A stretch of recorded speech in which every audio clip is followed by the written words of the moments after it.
ਦੱਸ ਦੇ ਕਿ ਮੂਲ ਵਾਸੀਆਂ ਦਾ ਵਫਦ ਜੋ ਕਿ ਦਸੰਬਰ 2021 ਦੇ ਵਿੱਚ ਪੋਪ ਫ੍ਰਾਂਸਿਸ ਨੂੰ ਮਿਲਣ ਦੇ ਲਈ ਵੈਟੀਕਨ ਜਾਣ ਵਾਲਾ ਸੀਗਾ, ਪਰ ਕਿਤੇ ਨਾ ਕਿਤੇ ਇਹ ਫਿਲਹਾਲ ਦੇ ਲਈ ਕੁਝ ਸਮੇਂ ਲਈ ਰੋਕ ਦਿੱਤਾ ਗਿਆ ਸੀਗਾ।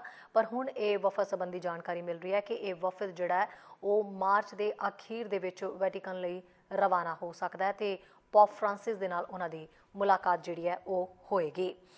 ਦੱਸ ਦਈਏ ਕਿ ਕੈਥੋਲਿਕ ਬਿਸ਼ਪਸ ਦਾ ਅਸੈਂਬਲੀ ਆਫ ਫਸਟ ਨੇਸ਼ਨਸ ਦਾ ਮੈਟਿਸ ਨੈਸ਼ਨਲ ਕੌਂਸਲ ਨੇ ਸਾਂਝਾ ਬਿਆਨ ਜਾਰੀ ਕੀਤਾ, ਜਿਸ ਦੇ ਵਿੱਚ ਪੁਸ਼ਟੀ ਕੀਤੀ ਹੈ ਕਿ ਪੌਪ 28 ਮਾਰਚ ਦੇ ਹਫ਼ਤੇ ਦੌਰਾਨ ਵਿਅਕਤੀਗਤ ਡੈਲੀਗੇਸ਼ਨਾਂ ਦੇ ਨਾਲ ਮੁਲਾਕਾਤ ਕਰਨ ਵਾਲੇ ਹਨ। ਸਾਰੇ ਭਾਗੀਦਾਰਾਂ ਦੇ ਨਾਲ ਇੱਕ ਆਖਰੀ ਹਾਜ਼ਰੀਨ 1 ਅਪ੍ਰੈਲ ਨੂੰ ਹੋਵੇਗੀ। ਸਵਦੇਸ਼ੀ ਪ੍ਰਤੀਨਿਧੀ ਮੰਡਲਾਂ ਨੇ ਅਸਲ ਦੇ ਵਿੱਚ ਪਿਛਲੇ ਸਾਲ ਦੇ ਅਖੀਰ ਵਿੱਚ ਪੌਪ ਫ੍ਰਾਂਸਿਸ ਦੇ ਨਾਲ ਮਿਲਣਾ ਸੀ, ਪਰ ਓਮਿਕਰੋਨ ਕੋਵਿਡ-19 ਰੂਪਾਂ ਬਾਰੇ ਵੱਧ ਰਹੀਆਂ ਚਿੰਤਾਵਾਂ ਦੇ ਕਾਰਨ ਯਾਤਰਾ ਦੇ ਵਿੱਚ ਦੇਰੀ ਹੋ ਗਈ ਸੀ। ਮੰਗਲਵਾਰ ਨੂੰ ਜਾਰੀ ਬਿਆਨ ਦੇ ਵਿੱਚ ਉਹਨਾਂ ਕਿਹਾ ਹੈ ਕਿ ਸਾਡੇ ਡੈਲੀਗੇਟਾਂ ਦੀ ਸਿਹਤ ਸਾਡੀ ਪਹਿਲੀ ਤਰਜੀਹ ਬਣੀ ਹੋਈ ਹੈ। ਪੌਪ ਫ੍ਰਾਂਸਿਸ ਦੇ ਨਾਲ ਮਿਲਣ ਵਾਲੇ ਵਫਦ ਦੇ ਵਿੱਚ 25 ਤੋਂ 30 ਮੂਲਵਾਸੀ ਲੋਕਾਂ ਦੇ ਸ਼ਾਮਿਲ ਹੋਣ ਦੀ ਉਮੀਦ ਸੀ। ਵਫਦ ਬਜ਼ੁਰਗਾਂ ਦੇ ਨਾਲ ਕੀਪਰਸ ਤੇ ਰੈਜ਼ੀਡੈਂਸ਼ੀਅਲ ਸਕੂਲ ਸਰਵਾਈਵਰਸ ਤੇ ਯੂਥ ਦੇ ਨਾਲ ਬਣਿਆ ਹੋਇਆ ਸੀ। AFN ਡੈਲੀਗੇਸ਼ਨ ਨੇ ਪੌਪ ਫ੍ਰਾਂਸਿਸ ਨੂੰ ਕੈਨੇਡਾ ਦੀ ਰਿਹਾਇਸ਼ੀ ਸਕੂਲ ਪ੍ਰਣਾਲੀ ਦੇ ਵਿੱਚ ਕੈਥੋਲਿਕ ਚਰਚ ਦੀ ਭੂਮਿਕਾ ਲਈ ਮਾਫੀ ਮੰਗਣ ਲਈ ਦਬਾਅ ਪਾਉਣ ਦੀ ਯੋਜਨਾ ਬਣਾਈ ਹੈ। ਰਿਹਾਇਸ਼ੀ ਸਕੂਲ ਜ਼ਿਆਦਾਤਰ ਕੈਥੋਲਿਕ ਚਰਚ ਦੁਆਰਾ ਚਲਾਏ ਜਾਂਦੇ ਸਨ ਤੇ ਫੈਡਰਲ ਸਰਕਾਰ ਦੇ ਦੁਆਰਾ ਫੰਡ ਦਿੱਤੇ ਜਾਂਦੇ ਸਨ। ਸਾਈਕਲ ਦੇ ਜ਼ਰੀਏ ਦੂਰ ਦੂਰ ਤੱਕ ਜਿਹੜੀ ਹੈ ਉਹ ਯਾਤਰਾ ਕਰਨ ਵਾਲੇ ਇੱਕ ਸ਼ਖਸ ਦੇ ਨਾਲ ਤੁਹਾਡੀ ਮੁਲਾਕਾਤ ਕਰਵਾਉਣ ਜਾ ਰਹੇ ਹਾਂ। ਆਓ ਦੇਖਦੇ ਹਾਂ ਐਡਮਿੰਟਨ ਤੋਂ ਕੁਲਮੀਤ ਸਿੰਘ ਸੰਘਾ ਦੀ ਰਿਪੋਰਟ ਦੇ ਵਿੱਚ। ਦੋਸਤੋ, ਅੱਜ ਅਸੀਂ ਗੱਲਬਾਤ ਕਰਨ ਜਾ ਰਹੇ ਹਾਂ ਇੱਕ ਅਜਿਹੇ ਸ਼ਖਸ ਦੇ ਨਾਲ ਜੋ ਦੁਨੀਆ ਭਰ ਵਿੱਚ ਸਾਈਕਲ ਤੇ ਟਰੈਵਲ ਕਰ ਰਹੇ ਨੇ ਔਰ ਇਹ ਹਿੰਦੁਸਤਾਨ ਤੋਂ ਆਏ ਨੇ, ਇੰਡੀਆ ਤੋਂ, ਔਰ ਕਲਕੱਤਾ ਮਮਤਾ ਬੈਨਰਜੀ ਦੀ ਜਿਹੜੀ ਸਟੇਟ ਆ ਉੱਥੋਂ ਆਏ ਨੇ।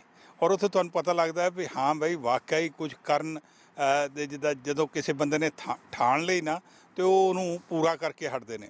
ਤੇ ਲਓ ਇਹਨਾਂ ਦੇ ਨਾਲ ਆਪਾਂ ਅੱਜ ਗੱਲਬਾਤ ਕਰਦੇ ਹਾਂ। ਨਾਮ ਆ ਇਹਨਾਂ ਦਾ ਸੁਮਨ ਦੇਵਨਾਥ ਔਰ ਇਹ ਬਹੁਤ ਥਾਂ 'ਤੇ ਘੁੰਮ ਫਿਰ ਆਏ ਨੇ ਤੇ ਕੈਨੇਡਾ 'ਚ ਆਏ ਸੀ। ਇੱਥੇ ਐਡਮਿੰਟਨ ਦੇ ਵਿੱਚ ਇਸ ਵੇਲੇ ਗੁਰਦੁਆਰਾ ਜਿਹੜਾ ਹੈ ਉੱਥੇ ਅਸੀਂ ਇਹਨਾਂ ਨਾਲ ਗੱਲਬਾਤ ਕਰਨ ਜਾ ਰਹੇ ਹਾਂ। ਗੁਰੂ ਘਰ ਦੇ ਵਿੱਚ ਹੀ ਇਹ ਠਹਿਰੇ ਹੋਏ ਨੇ ਥੋੜ੍ਹੇ ਦਿਨਾਂ ਲਈ, ਸੋ ਉਹਨਾਂ ਨਾਲ ਗੱਲਬਾਤ ਕਰਦੇ ਹਾਂ। सोमनाथ जी, पहले तो आपको वेलकम। नमस्कार एंड सत श्री अकाल, thank you very much. Sorry मैं सोमनाथ बोल गया, सोमन। कोई बात नहीं, कोई बात नहीं। सोमन, ये जो साइकिल के ऊपर दुनिया में जाने आने का ये प्रोग्राम आपने कैसे बना लिया? मैं 27 मई 2004 में ऐसा एक सपना लेके पहले भारत यात्रा और उसके बाद विश्व यात्रा में निकले। तो पहले मेरे सफ़र पूरा भारत में था, 28 राज्यों और 5 यूनियन टेरिटरी, उसके साथ साथ पूरा नाइबर कंट्रीज़ जैसा Nepal, Tibet, China, Bhutan, Bangladesh, Myanmar, Thailand, Indonesia, Malaysia, Sri Lanka, ये सब करते हुए मैं पूरा भारत का यात्रा किए, जो मुझे लगभग 2.5 साल लगा। उसके बाद मैं Central Asia, Pakistan, Afghanistan, Tajikistan, Uzbekistan, Kyrgyzstan, Kazakhstan, Turkmenistan, Iran, Turkey, Georgia, Armenia, ये सब सफ़र करते वक्त मुझे 2009 साल तक लग गया।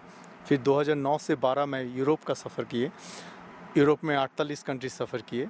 उसके बाद वो सफ़र मुझे ग्रीनलैंड तक लेके गए, जो धरती के पूरा ऊपर जो चादर बिछा हुआ है। तो उधर से मुझे वापस आना पड़ा और यूरोप पूरा कवर करके 3-4 कंट्री बचा था, तो वो कवर करके मैं चला आया अफ्रीका। अफ्रीका में मैं 52 कंट्री सफ़र किया 2012 से 15 तक। तो ये 2012 से 15 मैं पूरा अफ्रीका सफ़र करके फिर 2015 से 17 मैं साउथ अमेरिका का सफ़र जारी रखा और साउथ अमेरिका के साथ साथ मैं अंटार्कटिका का सफ़र किए। वहाँ से मैं आए 2016, 17, 18 मैं कैरिबियन और सेंट्रल अमेरिका में, वो जैसा Panama, Costa Rica, Nicaragua, Honduras, Salvador, Guatemala, Belize, Mexico, ये सब करते हुए मैं 2018-19 में मैं अमेरिका आए और अमेरिका 18-19-20 मुझे अमेरिका में 48 स्टेट मुझे अमेरिका में मैं सफ़र किए। कनाडा का सफ़र किए और यहाँ से Alaska, Russia, Siberia, Mongolia, China, Japan, Korea, New Zealand तक सफ़र करके मैं 2020 में न्यूजीलैंड में कोविड के टाइम में मैं अटक गए थे। वहाँ से मैं अमेरिका में कुछ राज्य बाकी था, वो सब करके मैं कनाडा आए और यहाँ से मुझे यूरोप का थोड़ा बहुत सफ़र करना है, वहाँ से ऑस्ट्रेलिया से, साउथ ईस्ट एशिया से मैं इंडिया वापस जाएंगे। तो ये मेरे टोटल 6,666 दिन का सफ़र है और ये सफ़र में मैं लगभग 2 लाख किलोमीटर का सफ़र तैयार करेंगे। और इस सफ़र में मुझे लोग सपोर्ट भी करते रहते हैं, जो सपोर्ट मैं 1 किलोमीटर $1 के हिसाब से मैं डेडिकेट करता हूँ। तो इसी के हिसाब से मुझे ये दुनिया का 191 देश सफ़र करने के लिए लगभग 60 बार मुझे शिप और फ्लाइट लेना पड़ेगा, जहाँ पे रूट नहीं है। तो रोड को कनेक्ट करने के लिए मुझे 60 बार फ्लाइट और शिप लेना पड़ेगा, जिसके दरिया से मैं 191 देश का सफ़र तैयार कर सकता हूँ। अच्छा, ये इसका मेन इसके पीछे मतलब क्या सोच थी, किस चीज़ की, किसी को आपने कोई पर्टिकुलर कोई ऑब्जेक्टिव है, कोई एम रखा हुआ है? हाँ जी, माय मेन गोल था जो मैं सफ़र शुरू किए थे, एड्स के बारे में नए पीढ़ी को समझाना और साथ साथ भारतीय संस्कृति के बारे में बताना। ऐसा एक मैसेज लेके मैं मेरी यात्रा शुरू किए, क्योंकि मैं जब 14 साल उम्र में था तो तब किसी व्यक्ति ने एड्स होके मर गया और उनको मेडिकल कॉलेज के सामने पड़ा रहा और उनका सत्कार नहीं हुई। तो मेरे मन में ये भावना आए, जो इंसान मरने के बाद भी इंसान को कैसा सत्कार नहीं हो सकते, ये कैसा बीमारी है, जिससे जानकारी और खोजबीन करने के समय मुझे इसके बारे में पता चला। और मैं जब स्कूल टीचर को पास गए इनके बारे में जानकारी लेने के लिए, उनको इसके बारे में जानकारी नहीं था।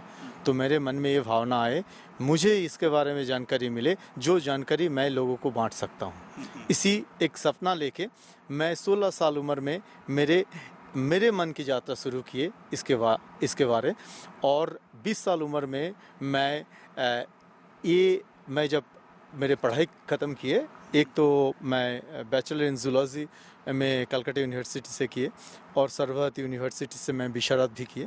तो ये करके मैं निकल गए एक काम के लिए। Thank you, so nice of you. Thank you जी, थैंक यू वेरी मच। तो दोस्तों, ये सुमन देवनाथ हुरी ਜਿਹੜੇ ਸਾਈਕਲ ਤੇ ਦੁਨੀਆ ਭਰ ਵਿੱਚ ਪਹੁੰਚ ਰਹੇ ਨੇ ਸੁਨੇਹਾ ਲੈ ਕੇ ਔਰ ਏਡਜ਼ ਬਾਰੇ ਜਿਹੜੀ ਆ ਜਾਣਕਾਰੀ ਦੇ ਰਹੇ ਨੇ।